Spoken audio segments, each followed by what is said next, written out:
Can you hear me now? Can y'all hear me, Candy? I don't know why there was no sound.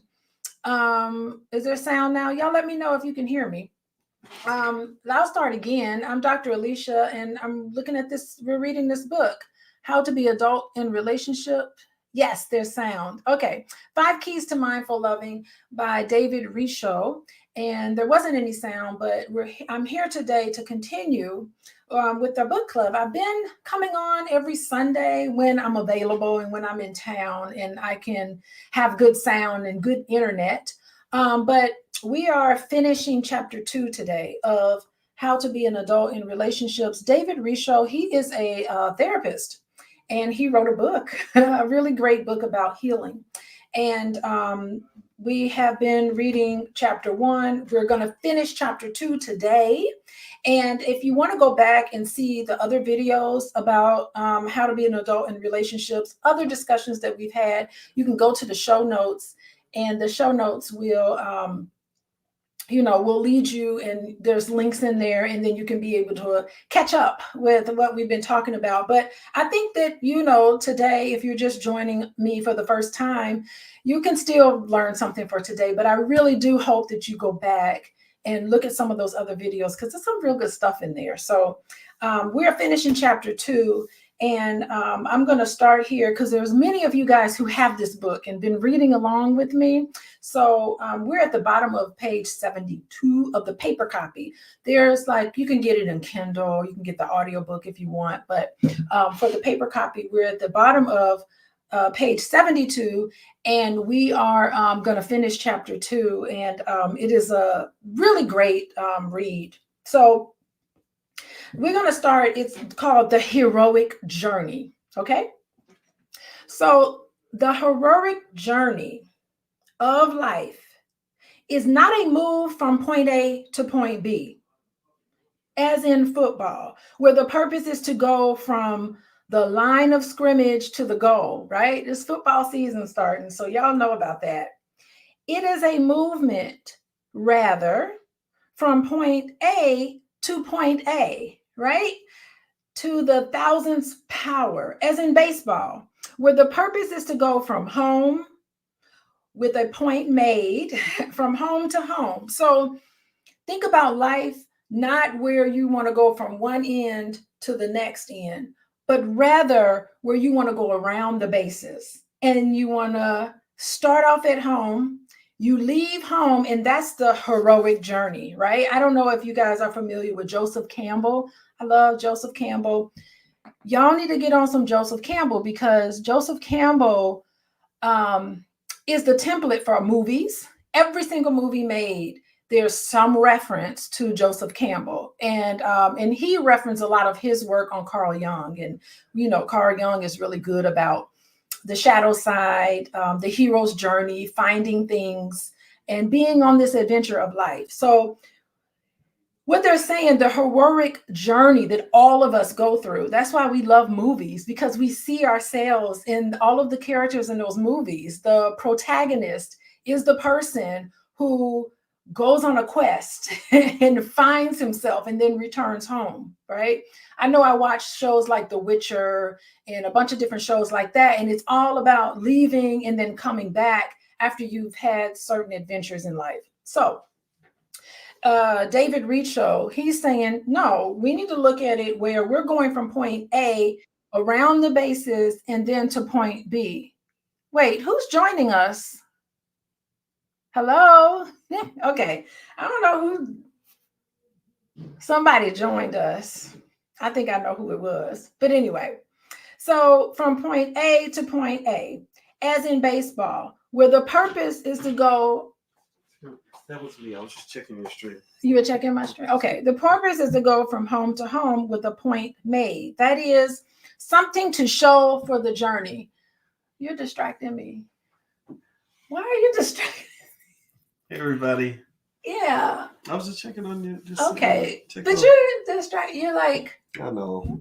You're kind of squirrely. Are you okay? Yeah, I was just checking on you. All right. Well, I appreciate you checking on me. Okay, yeah. But close the door. Okay, man. Okay. Bye-bye, sweetie. You are so... Oh, my God. Okay. Let me get back on track. He's been gone for a while. Oh my God. Hey, Kathy says hi. Anyway, Boy says hello to everybody. Okay. I lost my train of thought. Boyce is he's kind of, y'all don't know, he's really funny. Anyway, and he came in here, got me kind of hot. Anyway, yes, thank you, Vicky. I need to focus. Okay. The phases of heroic journey exactly matches those of intimate relationships. The hero leaves familiar surroundings, passes through a series of trials, and returns home with a spouse. Okay. Treasure, an amulet, healing power. There's something to be gained, right? When you come around and you come home. Relationships, likewise, begin by leaving the family, the familiar, passing through a series of conflicts. Conflicts. Y'all ready for conflict? How you supposed to learn and grow if you don't have some sort of conflict, right? It is a positive thing. We need to change our thinking about conflict, by the way. A series of conflicts in unknown territory and returning to one's full self, but this time within a committed partnership. Holidays are coming up, so we always come home for the holidays. We're making our bases around for many of us, and we say, wow, we're making our bases around, and we come home, and usually we're bringing a significant other with us. We're bringing someone with us, and then we say, here, we've accomplished all these things, right? For some of us, it's bringing someone to Thanksgiving dinner, right? Since childhood needs turn out to be the same needs we have in adult intimacy. Let me read that again. Since childhood's needs turn out to be the same exact needs we have in adult intimacy, the journey takes us back to where we began, but without the fear of loneliness that initially drove us to leave home. Were we told that being an adult means we still have childhood needs? I think the message we get a lot is that children have needs, but it's totally different from what adults need.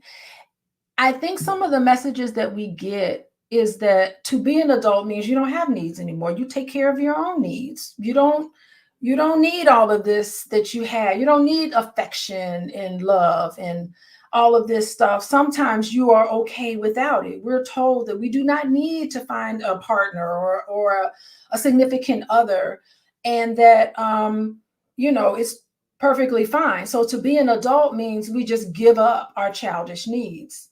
And we see needs that children have or want as childish, but really as an adult, we really want those same things. So this is what he's saying. He's saying that childhood needs turn out to be the same needs that we have in adulthood. Y'all think about that. I don't know if too many people, I don't think people would agree with that, but I definitely can see what he means. But without the fear of loneliness that initially drove us to leave home. I don't know. Again, I've been talking about movies, and my mind, as soon as I read this, I was thinking of that movie, The Wiz. Remember The Wiz? That movie, The Wiz, The Wizard of Oz, or the Black version, The Wiz, how Dorothy, she has to go. She has to leave home.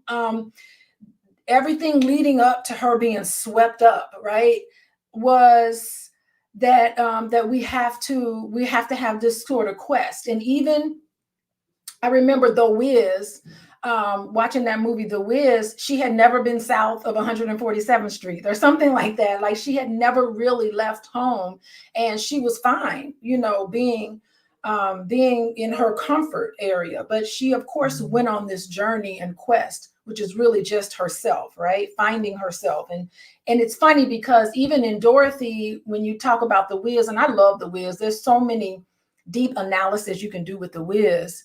But Isn't it interesting that she had the power to go home all along? Like from the beginning of the movie, she had those shoes and she carried the power within her, in her shoes, to go home that entire movie.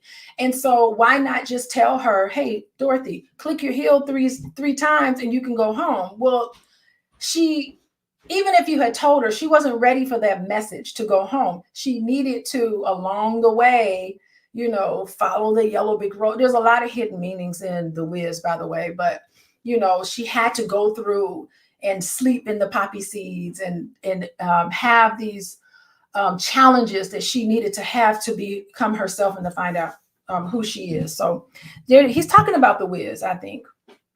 The obstacles that lie along the journey to intimacy, which take the form of conflicts that arise in the course of a relationship.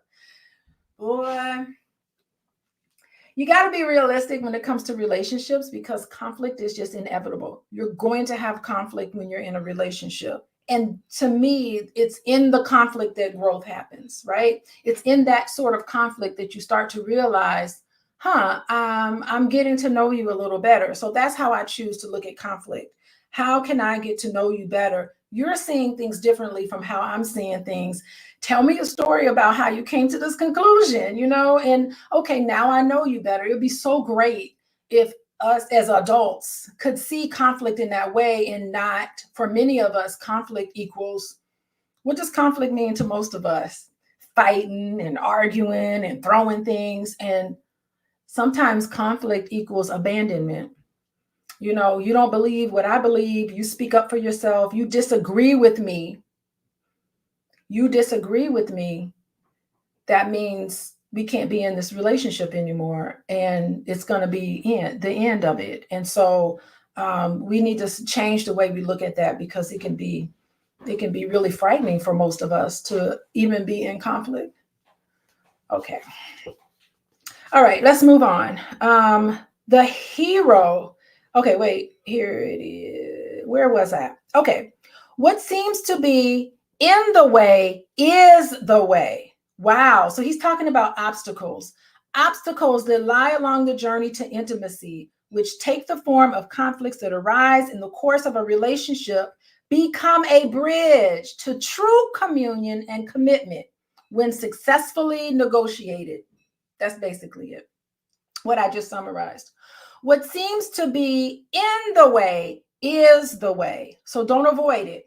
Don't avoid those conversations. What conversations should you be having with your partner that you're not having? Stop avoiding it because that becomes that conversation that you're not having that you should be having with your partner. It is getting in the way of the relationship because you're carrying these questions and these thoughts around with you. And it is tampering your relationship.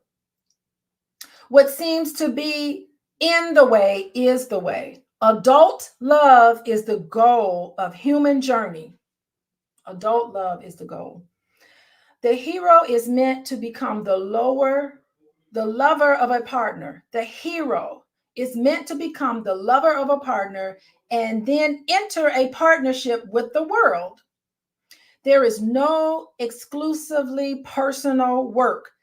Yes, there's so many people who say, I'm going to cut myself off from the world. I'm going to find myself and I'm going to be good with myself. And I don't need to be with another person. And we know a lot of celebrities in the news, in the media who say, I don't want to get married. I just want to have children. I don't want to do these things. I just want to just be myself by myself. And then I can have children and baby mamas all over the place. And that's okay. Right.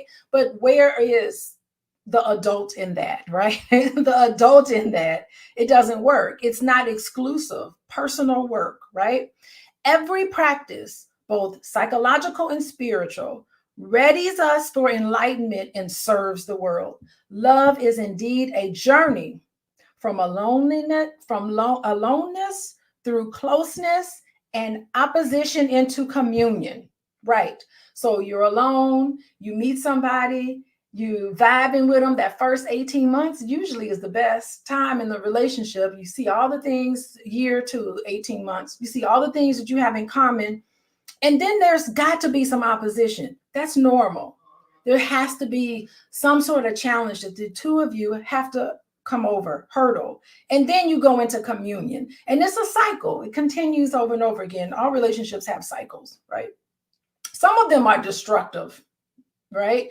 And I work with a lot of couples on breaking the destructive cycles where it don't work again, and we can come up with a different cycle where people are very respectful to each other. Anyway, the journey's final stage, like the culmination of a healthy relationship, is to return to where we began and bless the place with love, wisdom, and healing. Gifts we received en route so we could give them away at home. All the lessons that you learn, all the wisdom that you learn living life, you come home and what do? You share it with everybody. You say, look what I learned along the way. This is really a good metaphor because you have children, you guide them in a lot of different ways. You have a sense of wisdom about you because you've lived, right? So that's good. The gifts.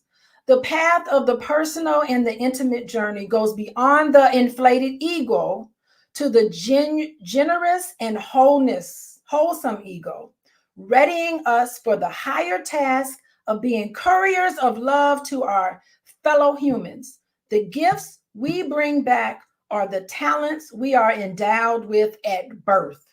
The gifts we bring back are the talents we are endowed with at birth. It's been cultivated, right? Now activated personally and in relationships. In addition, bringing good works and compassion, we make the world a better place than we found it and fulfill our evolutionary destiny. That is really fascinating because what makes us leave home in the first place? For many of us, it's called what? For a lot of us, what do we do when we leave home? What do we do? A lot of us are going through it now. Sometimes when we leave home, do y'all know? Mahidra, do you know? Kathy, do you know what normally is a very interesting event that keeps us, that makes us leave home? And that is going to college, right? So for independence, yes, we want this independence. And it's funny, we have to leave home. And for a lot of us, we leave home, we go to college. And most of us go to college because we want to get a degree. We want to be doctors. We want to be lawyers. Sometimes we want to be a nurse or a teacher, or there's some things, or maybe we just don't know what we want to do, but we know there's something in us that we want to do. And so we venture out and we go out into the world in some form or fashion. It could be a trade, it doesn't have to be college necessarily, but we go out and we're trying to find ourselves. We're trying to cultivate what's in us. Right? And you're going to go home, even if it's for Thanksgiving and you never actually return physically home again. But so you can go home, right? Rebellion. I like the rebellion. Who said rebellion? That was really, that's key. You do want to have this independence, and part of this identity formation that all of us go through at around the age of 18, 19, 20 is some sort of a rebellious nature where you question some of the things that your parents tell you. You want to become independent, right? Freedom to be me. Yes. So you do that. And that's great to question your parents. It's a normal process to question what your parents have already told you and some of the things they told you. That's how you develop your own sense of identity. So it's a normal stage. So if you got children going through that, just know that it's just normal. Okay. All right. So y'all, so this is the end of chapter 2. And I love the way this book is structured. And for all of you all, some of you all who are just joining, I am reading from How to Be an Adult in Relationships. And this is the 5 keys to mindful loving. And y'all hit the like button and share this with people if you feel like this could be really useful to them. But the purpose of this video, if you happen to be watching me right now, maybe the purpose is just for you to watch it. You don't have to share it with anybody, but if you feel like somebody might be interested in it, go ahead and share it with other people, because this is giving you not only theory, because we've been talking about theories and stuff, but at the end of every chapter, they give you practices, things that you can do in your life to help you become an adult in relationships. And sometimes we aren't an adult. Sometimes things happen and things get triggered in us, and then we end up acting real childish. And then when we come to again and we calm down after being upset, we're like, you know what, I didn't have to do all that. So if you think back on this tells you how to live in a mindful way, right? So for you guys who've been following along, sometimes I think it's really helpful for you guys to keep a journal. I do keep a journal personally, but I don't write in it every day. Sometimes I write in it. All depends on what's going on with me, but I just have never been a journal writer. I've never been somebody who could write in my journal every day. So yeah, the name of the book is How to Be an Adult in Relationships. It's the 5 keys to mindful loving. It's by David Risho, and we're at the end of chapter 2. And I'm Dr. Alicia, and I'm also a therapist. David Risho, who wrote this book, is also a therapist like myself. And I just love when therapists write books because it's so insightful. I have over 20 years of practice experience as a licensed therapist. And the guy who wrote this book, he's got like over 40. So he's got twice as much experience, but you start to see things come up over and over again, and then you write a book about it. So we're at the page of 73 at the bottom, finishing up chapter 2. And I love how he puts this book together because he gives you practices. He is recommending that all of us keep a journal. And hats off to all of you guys who can write in your journal every day or every week. I typically write in my journal once a month or once every other month. Sometimes I go on spiritual retreats and I do a lot of meditating, and things come up for me and I write it down as needed. But I've never been the kind of person that will write in a journal every single day. But for those of you who do, get your journals out. And this is what he's saying you need to do. He's recommending that all of us check ourselves for safety. Check to see what is safe and what is not. So how do you do that, right? I'm talking about emotional safety as well as physical, but mostly emotional. Checking for safety with another person, because you can't trust everybody. Y'all know, right? You can't trust everybody you meet, but you can check yourself for safety with other people, particularly your significant other, right? Take whichever of the following questions strike a chord in you and write your responses in your journal. Can I chance being myself and let love happen with you? Think about that. You guys who are in relationships, doesn't even have to be a romantic relationship, but any sort of relationship you have with somebody. Checking for safety means asking yourself this question: can I chance myself? Can I chance being myself and let love happen with you? Can this relationship provide a zone of security where the submerged parts of me can surface? Do y'all know what submerged parts mean? To me, it means your shadow side, the things you're insecure about, the things that worry you. Can you be vulnerable with this other person and feel safe about it? So can this relationship provide a zone of security where the submerged parts of me can surface when things come up, right? Can this person provide security? Will I be held and cherished even if I show you all my worst traits and most unappealing feelings? Can you just be totally vulnerable with that person and mask without masking your insecurities, because we have insecurities and a lot of us mask them. We tend to just like pretend like they're not there and just ignore them. But when you're with your person, is that person able to receive you when you start talking about the things that are unappealing? I have feelings that are unappealing. I have thoughts that are unappealing, and be safe, right? Because you don't want to share these experiences with a significant other and then have them laugh at it or have them tell other people about it. Like, that's a big betrayal, right? And there's another betrayal that happens. What can happen? Y'all tell me. What's a big betrayal? Can y'all imagine? Has this ever happened to you guys? Where you're in a relationship with somebody and you're vulnerable with them and you tell them something that was really deep, a painful experience you had when you were a child or something. Have y'all ever done that? And what is the worst thing that person can do to you? Do y'all know? Kathy, who else is here? Rhonda. Have you guys, what happens? What happens when you let your hair down and you become vulnerable in a relationship? What can happen that can really sting?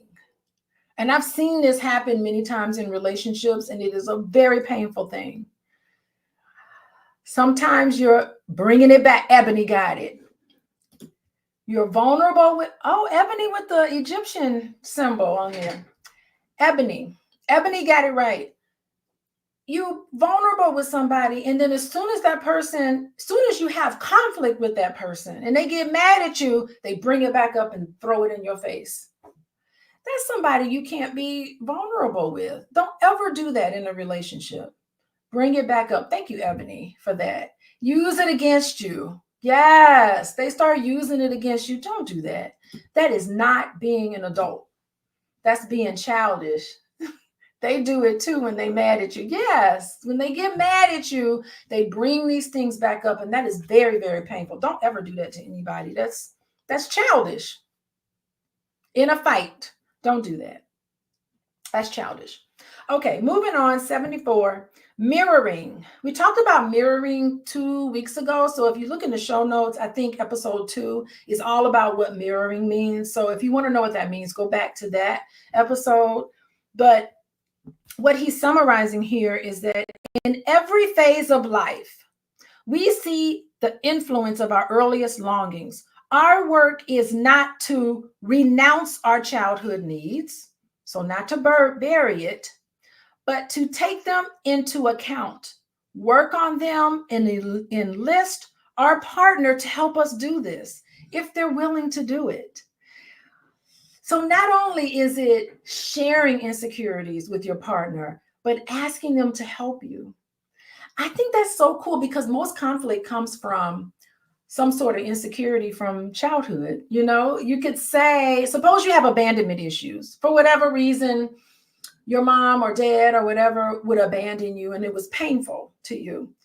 And you shared that with your partner, and you said, it's important to me when you get to your destination that you text me and let me know that you got there safely. It's important to me that you give me a hug and a kiss before you leave the house and tell me that you love me before you leave. And when you come in, greet me with love because, I have this abandonment thing. And you can even share a story about it. Say, sometimes my dad would just get up and leave. My parents would fight and my dad would get up and leave. And I never knew when he was coming back. No one ever told me as a child, and I was really lonely. And so because of that, I'd love for you to be able to just tell me when you're leaving and give me a hug and a kiss. There's nothing wrong with you for asking that question. It's really healing, and having your partner understand the things that you need in a relationship. It's not going to hurt you to give your significant other a hug when they leave. You should be doing that anyway. That's the gold standard of good relationships. There should be some sort of exit and return ritual. But anyway, so that's something that you could share with your partner. Our goal is not to cut our parental ties, but to unite with a partner who can join us in our work. And as Shakespeare says in King Lear, who alone suffers the most, right? Who alone suffers the most. Yeah, you don't want to have things that you go through. You don't want to go through them by yourself. You want to have another person that will help you go through them. Ask these questions of your partner. I was derailed in some of my development. Can you help me in my efforts to get back on track? Wow, that's pretty cool. I think you can heal through your partner. Yeah. Are you the person with whom I can safely welcome and revise my earliest unmet needs and redirect my thorough striving? And he's wanting you to ask yourself these questions in your head and write them down in your journal, right? So this is what he wants you to do. Next question. Can I work with you on mutual mirroring? That is understanding and welcoming of feelings. So both of you can get in there and share with each other, right? Do I sometimes trigger you into feeling something I couldn't bear to feel so that you can help me identify it and then hold it with me? These are good questions to ask your partner. You don't have to ask it in this way, but you could ask them in some other form, right? Do you make me feel the things you wouldn't bear to feel? How can we challenge ourselves on all this and move past it? Which of my feelings do you mirror? Which of yours do I mirror? Which feelings do we fear in one another? Yeah, these are good, deep questions. Write them in your journal. Talk about them with your partner. That's a really good exercise. I may use that in my practice for homework assignments. I give homework to a lot of my couples that I work with. Have them sit down and share this with each other. Okay, moving on. So the first practice, he wants you to practice checking for safety with your significant other. The second practice is this mirroring. It's this being able to accept each other and to heal with each other. Okay, the third practice is adult seeking. Mature adults bring a modest expectation of need fulfillment to a partner. The mature adult brings a modest expectation of need fulfillment to a partner. Yes. So I think what he's saying here is that you can't expect your partner to fulfill all of your needs, right? You have to come into the relationship feeling somewhat whole yourself, right? So there's like a give and take there, right? They seek only about 25% of the adult dose of their need fulfillment from someone else. 100% is the child's dose. So with the other 75% coming from self, family, friends, career, hobby, religion, and even pets. Dogs are an expert at giving the 5 A's. That's interesting. I love animals. I don't feel the need for an animal right now, but I love pets. Pets are wonderful. Pets do a wonderful job with healing people, and they also do a great job, I think, with prison inmates, people who are in jail and prison. Pets do a wonderful job with bringing out the humanity in individuals where they've gone through things where the humanity has been taken away from them, and the healing power of caring for a pet has shown beautiful results, I think, in our prison system. I wish we did more of those in our prison to like rehabilitate individuals instead of making them into stronger criminals. But anyway, okay, I digress. Let's move on. In meditation, according to Shoyam Tumba Ringpe, 25% of our attention goes into technique, which is probably deep breathing. 25% goes into relaxing our body. 25% goes into self-befriending, so love of yourself. And another 25% into lively expectancy. That's positive thinking. So they're saying to be mindful when you're meditating. Part of meditation is the breathing technique, is relaxing your body, loving yourself, and positive expectations. You do those 4 things, and that is meditation. I like that. That's a good practice. Those 4 things, write that down in your journal.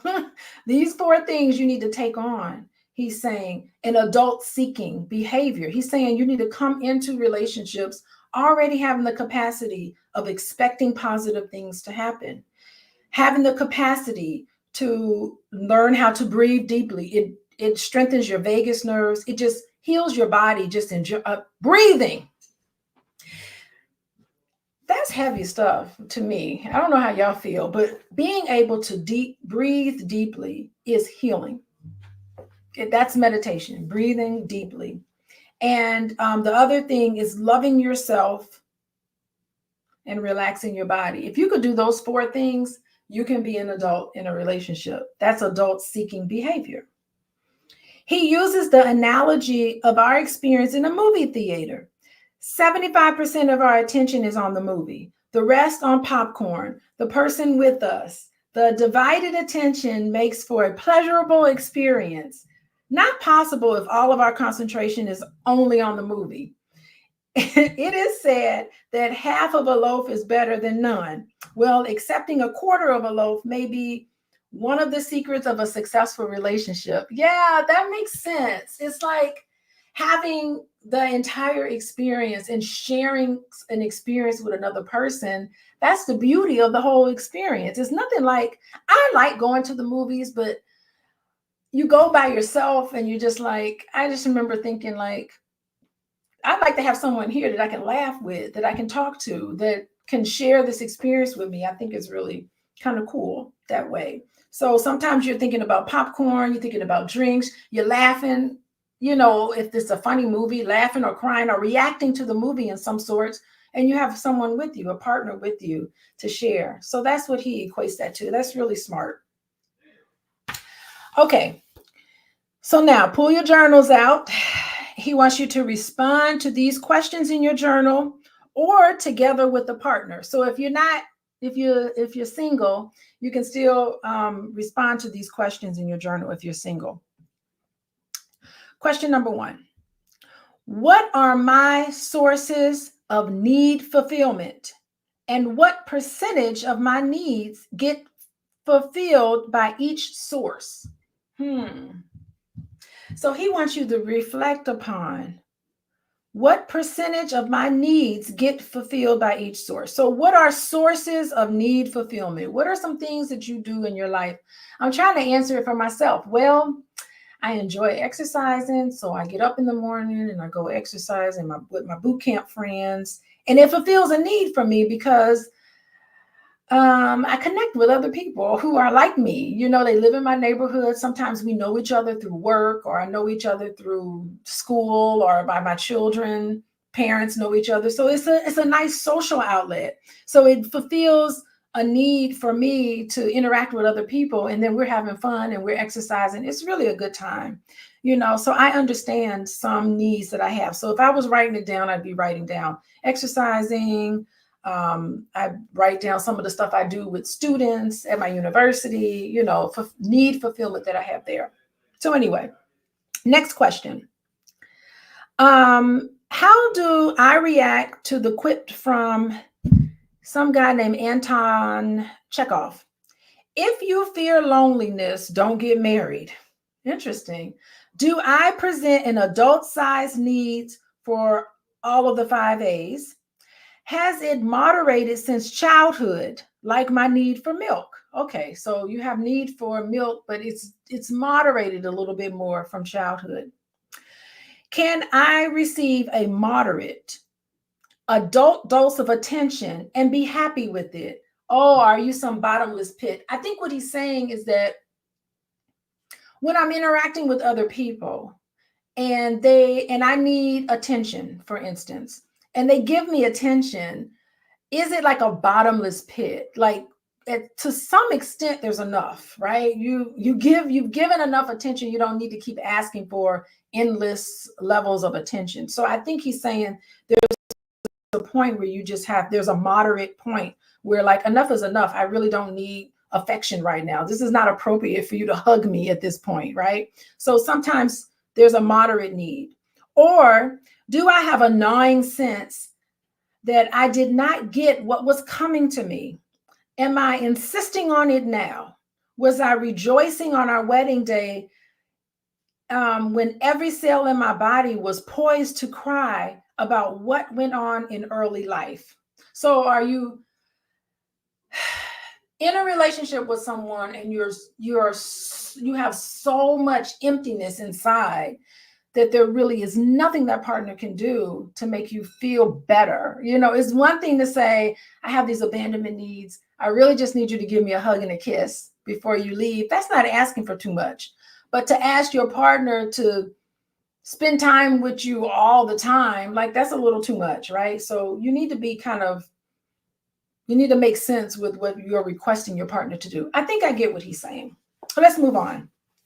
So here, the next section, I'm on page 75 of How to Be an Adult in Relationship, The 5 Keys to Mindful Loving by David Risho. He is a therapist. I am a therapist.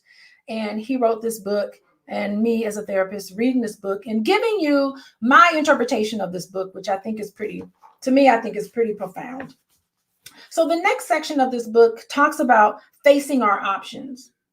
How does the following chart fit your experiences? Which phrases describe you? And I love this because I was reading this earlier today and I kind of laughed because, you know, he's asking these questions that you need to think about. And depending on how you answer it, you can tell if it's coming from a place of hurt or if it's coming from a place of where you've been able to process your pain. So let's read the statements. The unmirrored inner child may either seek relationships that mirror and build trust. The unmirrored inner child. So let's put it in this way. The hurt child, or the child that's felt like their pain has processed, right? The hurt child, because all of us have some hurts from our childhood, right? But the question is, are we operating from that hurt, or are we operating from a place where we've been able to process some of the pain that we experience? And guess what? Everybody's experienced pain, right? But you don't have to suffer from it, okay? So here we go.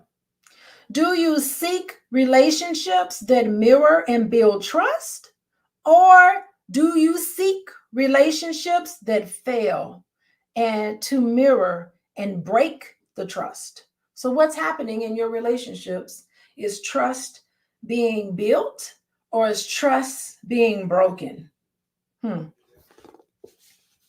are you seeking this? And honestly, I don't think anybody consciously, I don't know a single soul on this earth that consciously seeks a relationship that breaks trust. But that's interesting because some of us are so afraid that they won't even put themselves in a relationship because they know the trust is going to be broken.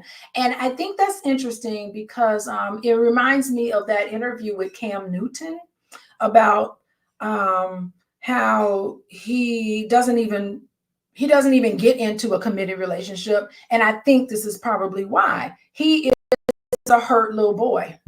Cam Newton is operating from unprocessed pain. Yeah. I believe that. He is operating from a place of hurt. Interesting. Okay. And it's not just him. I'm just using him as an example of why a lot of us fail to commit ourselves in a relationship. And he's been doing some interviews recently with a fellow, she's not a therapist, but she's really good at what she does. Her name is Dr. Bryant. And he's been doing a series of interviews with her. And she is really good at breaking it down, like what he's doing and the effect that it has on his children. But not once does she ever talk about his past.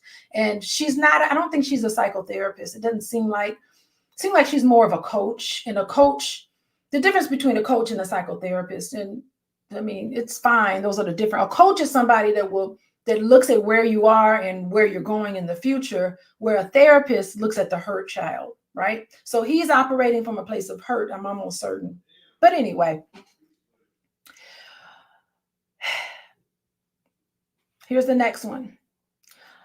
Do you understand that trauma is a bridge?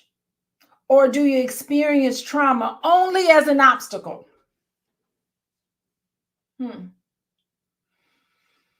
Yeah, because if you don't process the trauma, it can be a bridge to your sensitivity. I do think trauma, for a lot of us, trauma is a gift. And if we're put in a place where we can process our pain, it can make us really sensitive to the pain of other people, to the extent where you just were like, you know what, I know what that's like to experience that, and I would never want to put that on another person. So it's interesting. I have right now I'm teaching students how to become therapists. Oh, I don't know if y'all know, I'm a psychotherapist. I take clients. You can go to my website, coachingwithdralicia.com, but this is what I do part-time. My full-time job is a college professor. And in that position, I work in the master's program, and I train adults how to become therapists. And so right now they're going through, the students in my class are taking a practice class, and we're talking all about childhood pain. And there's a lot of things that are coming up for a lot of them. And it's confidential and stuff, but there's a lot of things coming up for them. And I'm telling them, like, you've got to deal with some of these things. If you're going to get into this line of work, it's so important for you to understand and how to process your pain, to help other people process their pain. So we're getting into a lot of this right now in my class, and everybody who takes my practice class. But anyway, so, for a lot of people, trauma can be a bridge. It could make you make you register, make you register to be a master's student and want to become a therapist. There's a lot of therapists who felt and dealt with a lot of things. They processed a lot of their pain, and it makes them very sensitive. So it's a gift, right? Or is it an obstacle? So we're talking about that now in this semester. Okay, moving on. Questions to ponder. Do you recover from the past and move beyond its pain, or repeat the past and cling to it? Yeah, it's an unconscious thing that a lot of us do to work out some of the painful experiences in our lives. Instead of dealing with those painful experiences, we just repeat it over and over again, when really what you need to do is stop, recognize that's what you're doing. And I do it a lot with my clients. And then we go back and say, wait a minute, where did this come from? And after a series of questions, we get down to what's really happening. And, we talk about how to recover from that pain, to move beyond it so you don't have to experience it again. And I really think that experiencing pain in your life is inevitable, but you definitely don't have to suffer from it. And so that's what I like to work with my clients about, stopping the suffering. You don't need to suffer from what happened to you, right? Okay, so another question to ponder. Do you risk what is different, or only do what is familiar? Yeah, I think that's a really good thing to ponder. I'm risk adverse, so maybe there's some trauma there for me, but I don't like to be too risky. I take some risks, but I don't like to be too risky. I like to take calculated risks. So I like to do what's familiar, like that is very comforting to me. So yeah, I mean, I kind of see that, but I can understand, like, it's so important to take a risk and to do some things that are familiar, that aren't familiar, things that surprise yourself, sometimes. The next one. Do you wish to transcend an experience or feel compelled to enact an experience, right? You want to be able to transcend, right? The last one is, do you expect success in relationships, or do you always expect failure every single time? That's something to ponder. I just don't want to talk about Cam Newton, because then it sounds like I'm bashing men or something. I don't want people to think that. But I think that's really interesting. I think that that is some of the fear of him and why he hasn't committed in a relationship. I think he's operating again as a hurt child because he's expecting failure. He said it. He said, my fear of getting divorced is stronger than my fear of being married. And so that's saying that not only do I trust marriage, and there's nothing wrong with marriage. Well, the issue with marriage is the people in the marriage, right?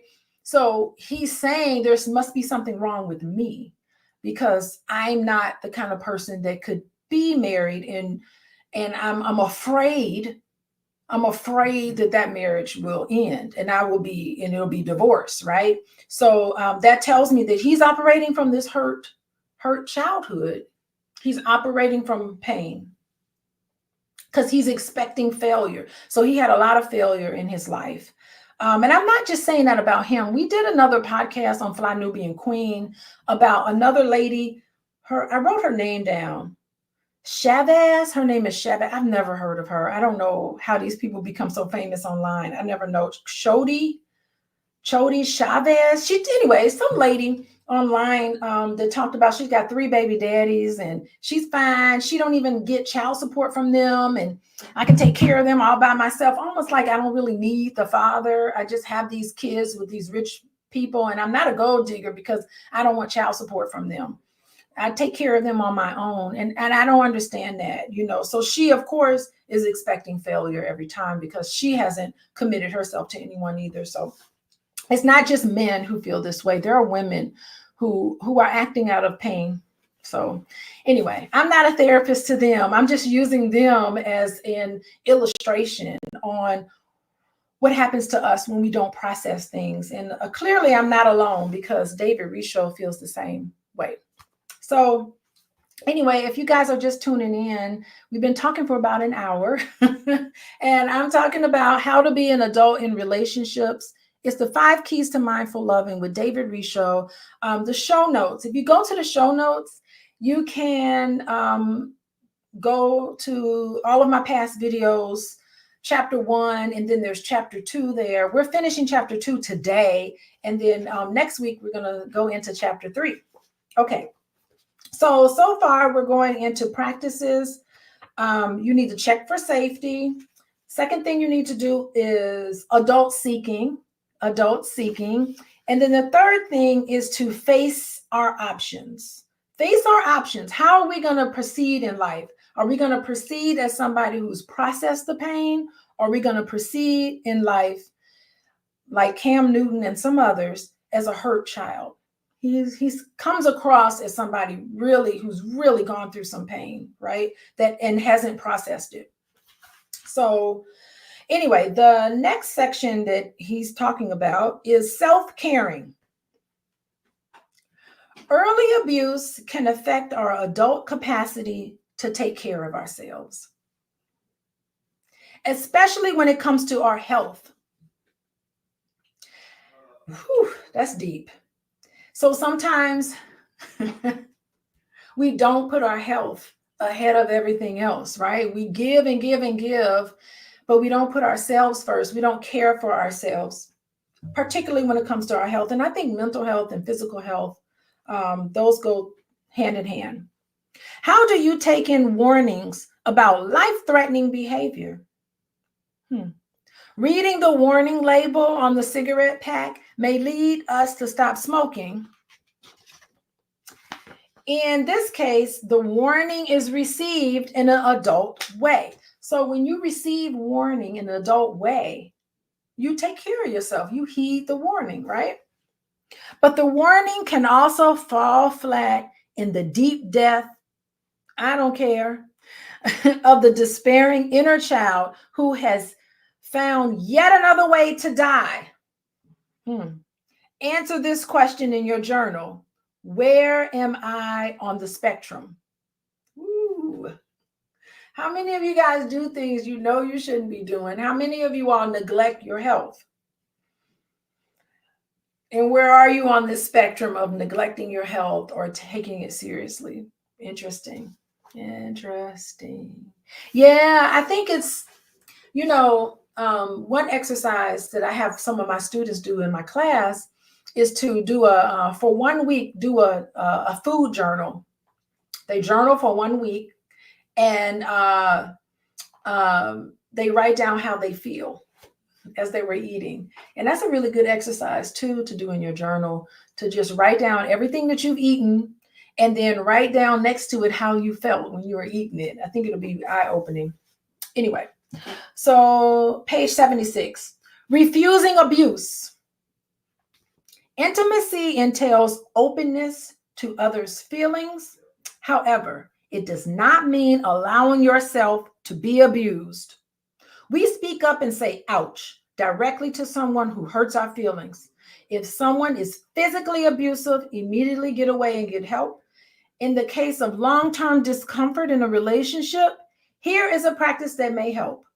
We can commit ourselves to suffer no more than 30 days of unhappiness and emotional pain with a partner before telling him or her directly or bringing it up in therapy. Am I on 30-day plan or a 15-year plan?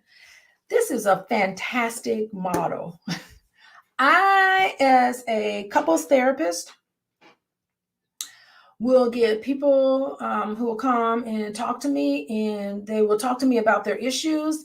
And I'll say, like, how long have you guys been dealing with this? This is really heavy. And they say, oh, we've been dealing with this for 10 years, 5 years. I just can't believe that some of these issues have been going on for as long. And I can't tell you how difficult it is as a therapist, and other therapists will tell you too. It's so hard to work, challenging, to work with a couple that have been dealing with issues unresolved for many, many years, because there's so much built up resentment in that relationship that it takes quite some time to kind of untangle it and deconstruct all the years and years of pain and hurt that two people can do with each other.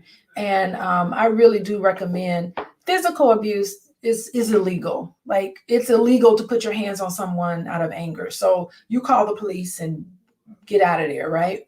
But psychological and emotional abuse is just as painful. It's not illegal, but it is definitely a sign where you need to either go to therapy or decide to terminate the relationship, one or the other, right? So I think that's something for all of us to just know. At the same time, there are instances in which we do not have to confront others. So sometimes, depending on the nature of the problem, you go to therapy or you leave, but you can also manage some things that are uncomfortable for you. So he's moving on to say that. At the same time, there are some instances in which we do not have to confront others, but we also do not have to tolerate abuse or lack of courtesy. Don't tolerate it. For example, we might be at a family dinner when a tipsy relative is saying some sarcastic things to us. We do not have to stop him, because you can't control what other people do, right? You don't have to stop them. But we do not have to stay there either. That's right. You are a grown adult. You can pick up your purse, put your coat on, and leave. And now I'm starting to think, I work with a lot of people who get really nervous around the holidays. The holidays are coming up. This is September. We're going into October, November. Holidays are coming up. And, I talk to some clients about how to put boundaries around what they are willing to tolerate at the dinner table and what they aren't, right? We do not have to stop him, but we do not have to stay. This rule may also work at a party when a group's level of alcohol intake has reached a point of intelligent conversations no longer possible. In both instances, we leave. We do this not to push or judge anyone, but to take care of ourselves. Tell a therapist or a close friend about any abuse you're suffering. Call the police. He goes into all of that. Abuse is real serious. He has to put that in his book because, as a good therapist, you need to put that in there. Okay, so moving on, reversing messages. I love this section. Probably my favorite section so far of advice that he's given. Reversing the messages. I do this a lot my practice. Recall the parental messages you heard most often in childhood. When does it come up now? For instance, perhaps the message was, if something good comes your way, you will lose it. Be careful, right? Now, when you are promised a job, you worry. They will change their mind and not offer it to me at all. You feel that this kind of happening is an old pattern in your life, but the record does not confirm your feelings. You're excited about it, right? You are simply operating out of fear or belief that was imparted onto you early on. The undeserving child still hides in you and emerges whenever something good comes your way. This is the basis of about 90% of the work I do with clients. 90% of the work I do is what is called cognitive behavioral therapy. And with cognitive behavioral therapy, we talk about feelings, we talk about thoughts, and we talk about behavior. And we try to figure out, okay, where did those thoughts come from? Who told you this? Who told you all of these things would happen? And then we start getting back into origin work. And then what do you do about it and how do you feel about it, right?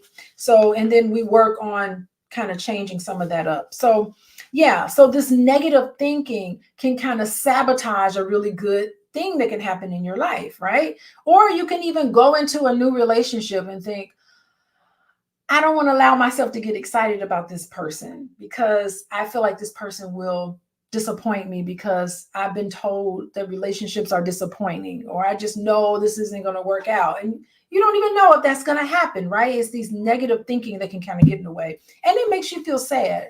Negative thinking will make you feel very sad, right? So connecting feelings to thoughts is very important. Yes, Dennis. Are you a therapist, Dennis?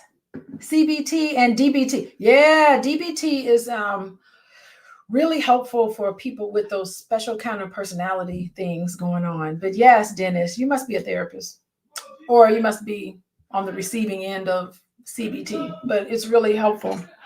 The fear you feel now can be reconfigured as a call for your attention from that child. Welcome him, hold him, reassuring him that he is not powerless anymore. You can handle his losses and rejoice in the gains. You may say to that little child, the adult, I am here for the child in me. The adult I is here for the child in me. I know how you still feel those fears, but I'm with you now. I have many resources. You can rely on my protection.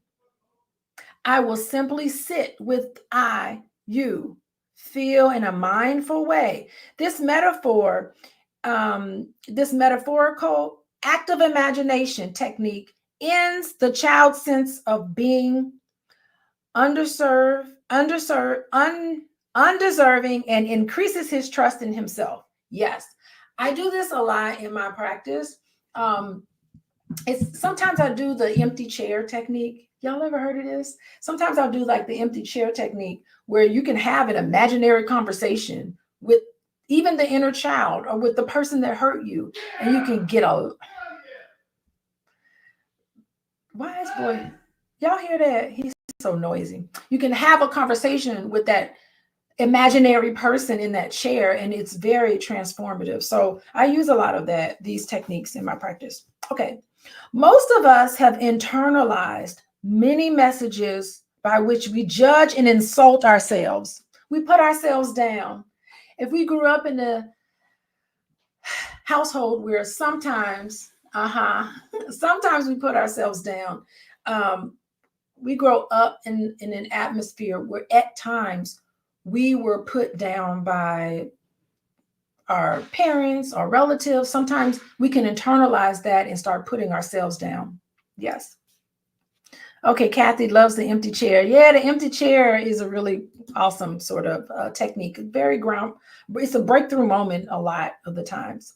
So anyway, we internalize some of these negative messages and we judge ourselves and insult ourselves sometimes, self-defeating messages in our head. But when we notice a censorious, self-debasing voice within, we don't have to submit to it. You don't have to submit to it. That self-talk that you have in your head, right? When it starts to become negative, you don't have to submit. You can say, wait a minute. We can focus on it as an assault by our inner enemy who is caught in a habit of self-defeat. Hi. We can patiently redirect the judgmental voice, converting it to a new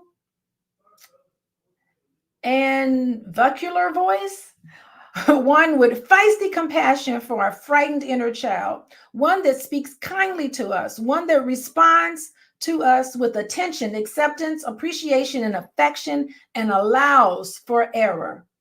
This is how we self-soothe and keep from giving up on ourselves. The loving voice of the inner ally accepts us as we are, and we feel stronger and more lovable. A new adult driving force is at work when we work on ourselves in ways like this. Our new inner voice is not to be construed as a soliloquy. It is being listened to by the enlightened companions of grace who assist us on the path. We are not alone in our practices. Love is all around us. And, I think that last part is probably the number one goal that I have for all of my clients. Everybody I work with, that's the goal that I have.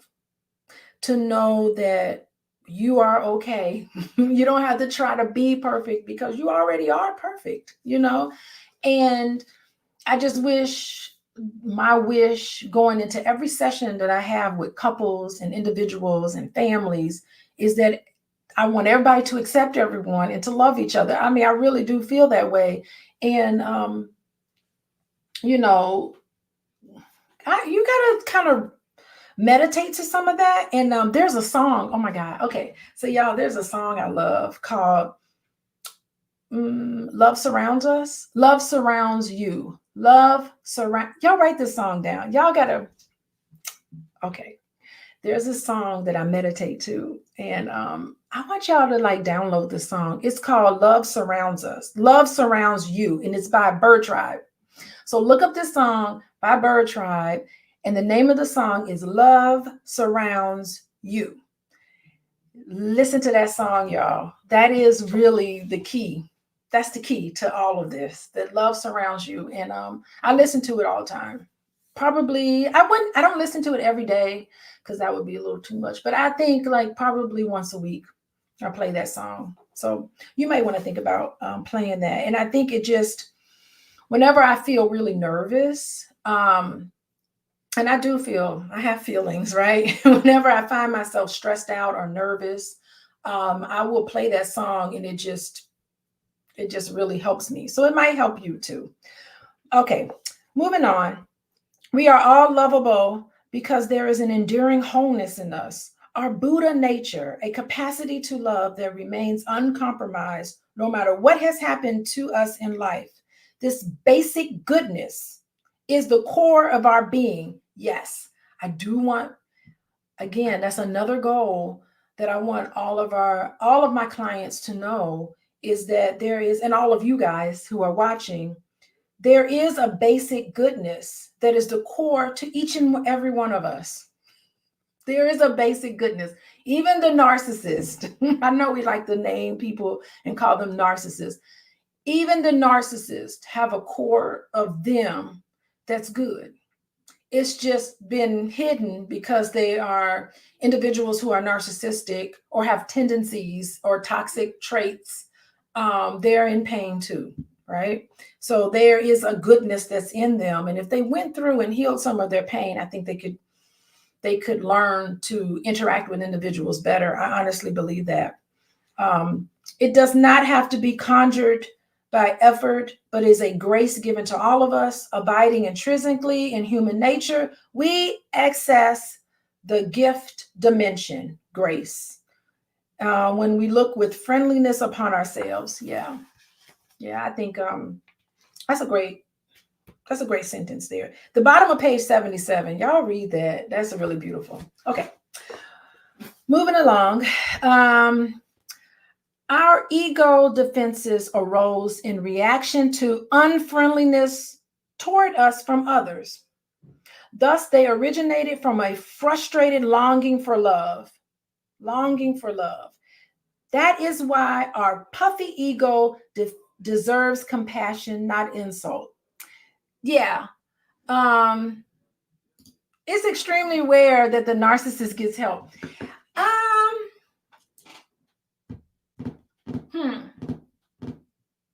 I don't know. I feel like individuals who have traits of narcissism, they will come to therapy because they'll be stressed out, and they'll be stressed out, but they'll come to therapy and they'll externalize all of their problems. So what typically they say is that I'm having an issue with my wife, I'm having an issue with my children, I'm having an issue with my boss, I'm having an issue with, so they really will come to therapy because they're having an issue with all these people, right? That's usually their presenting problem. Like, all these people are bothering me and I need help dealing with it, so they can show up in that way. And I guess, listen, narcissism is a continue. I really think that because we've used the word narcissism so much in popular culture, I have the feeling that probably the DSM will probably rethink narcissism because it's used so often in our culture. So narcissism, from how I understand it, it's on a continuum, right? So some people are on a very extreme ends of narcissism. And yeah, those individuals probably never will come into therapy to get help. But I think that on some continuum, if they're at the lower end of narcissism, like certain types of traits, you will see them in therapy. So someone who is like high on the narcissism scale, they probably won't come in. Maybe their significant other would drag them into therapy, but chances are they won't come in.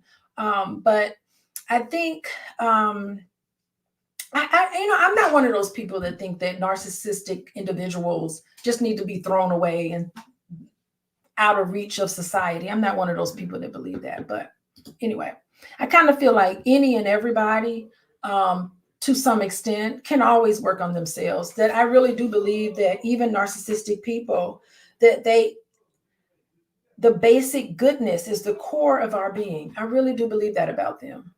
So, okay, so let's finish up this section. I don't know if we'll finish chapter 2.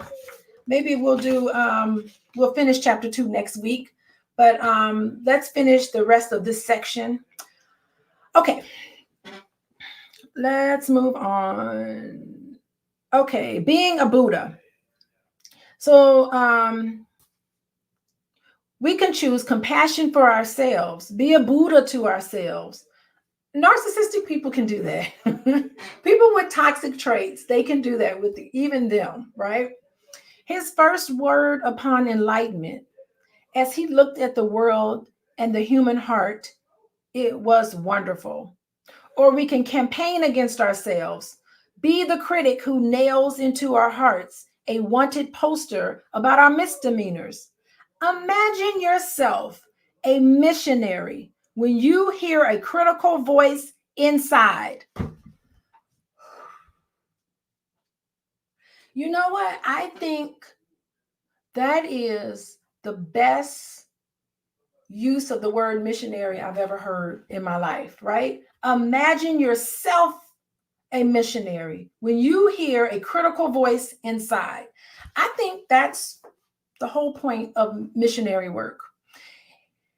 Not to be a missionary and practice God's teaching across the world. I know there's some thinking that says True missionary work is getting on an airplane, going to Africa or Asia or even Polynesian countries and preach the word of the Lord to everybody. I really don't think that's helpful missionary work. I think the best missionary work that any of us, all of us can do, if everybody did this, imagine yourself a missionary when you hear a critical voice inside. That's the true missionary work to me. Because you can only save yourself. You can't save anything or anybody outside of yourself. Even as a therapist, I know going into this work that I cannot save anybody. I can help them. I can work with them. I can talk to them. I can help couples talk to each other. I can assist people, but the work has to be done by all of us. We all have to take ownership of the work we need to do ourselves. I can show you how to become a missionary, but you have to do it when you hear the critical voice inside. Gently, but indefatigably work to convert your inner critic to the compassionate way of the Buddha. And that's what missionary work is. It has nothing to do with you getting on an airplane and going halfway across the country to try to talk the Lord into people. It's about talking the Lord into yourself by getting rid of the evil within yourself, which is negative thinking. I don't know. That's my interpretation of the Bible. Then, when next he speaks, the inner critic will be a fellow practitioner of mindfulness and loving kindness. Finally, when the desperados of the neurotic ego, what is that? Fear, grasping, expectation, judgment, control, attachment, and so forth, threatens our psychic domain. It is time for mindfulness. Mindfulness. Part of that mindfulness is who told you those negative things? Who implanted those negative thoughts in your head? Who told you that over and over again where you start to believe it? And how can you minister, be a pastor to yourself? Not nobody out there. You need to be the pastor to the flock, the sheep, the pastor of the sheep. And the sheep is nothing but your thoughts, right? You need to pastor in positive thinking and get rid of and confront all of the negative thinking. And to me, that is the purpose of what missionary work is. Sit quietly or walk slowly as you contemplate each stressful assault and let go of it with a label such as just a thought or with affirmation. Give yourself affirmation. I let go of control in this predicament and let the chips fall where they may. Because why? Because it always turns out the way it's supposed to. You can't control it anyway.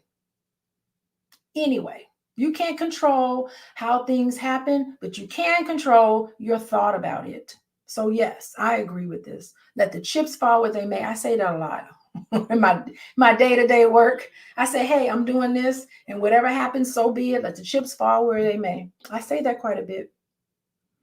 Then expand your personal concern into universal loving kindness, that is, mature love. May all beings let go of whatever stands in the way of happiness. This is how we move on from ego love to eco love. That's interesting. Okay, well, we're not finishing chapter 2. I think I'll be back next week on next Sunday, and we're going to finish the last 2 pages of chapter 2. It's been an hour and a half. So anyway, we're going to finish chapter 2, but chapter 3 is about finding a partner. Y'all ready for that? So single people, all the single people, come in for chapter 3 because we're going to talk about how to find a partner.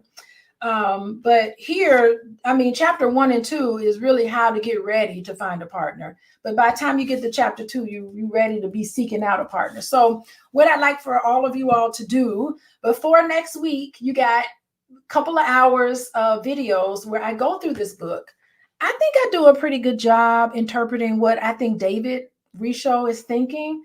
But get this book, read along with it. I got lots of notes in here. And then you could look at the show notes and you can go back and get chapter 1, part of chapter 1, and then the rest of chapter 2. Get up to date because we're going to finish chapter 2 next week. And then we're going to start on chapter 3. All y'all single ladies and men, we're going to talk about how to find a partner. I can't wait to get into that. So we're going to finish chapter 2 next week. Thank you, everybody, for joining me. I will see you next week. If you want to reach out to me and you want to work with me, you can go to Coaching with Dr. Alicia. I take individuals and couples, and we'll set up a consultation. We'll talk about how we can work together.